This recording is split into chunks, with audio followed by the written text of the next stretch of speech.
when you were in that draft lottery room sitting there representing the Knicks was Allen Houston. So I guess with Patrick on the outside and Allen on the inside, it was like the 1997-98 playoffs once again, Howard, with a big fat loss for the Knicks, sadly and unfortunately.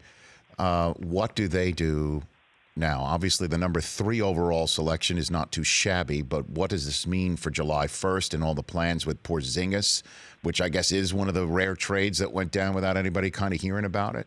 What do you think? I think that the Knicks are in a much worse spot than they hoped to be. I think that's clear. Now, their plans for the last several months have been twofold. One was they created, 2 max slots to try to sign 2 superstars this summer, and the other one was, of course, tanking like crazy to try to get Zion Williamson. That part didn't work out. The 3 pick is fine, but this is considered basically a one-man draft.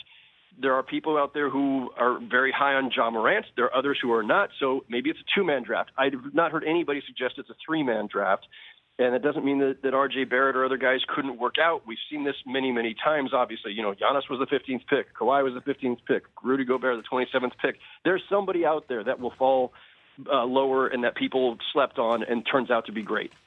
But are the Knicks now guaranteed to get a change maker at 3?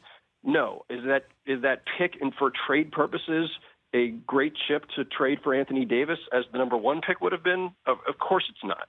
So you can't really spin this. That was a loss for the Knicks. And that said, no one will care probably if they sign Kevin Durant and another star on July 1st.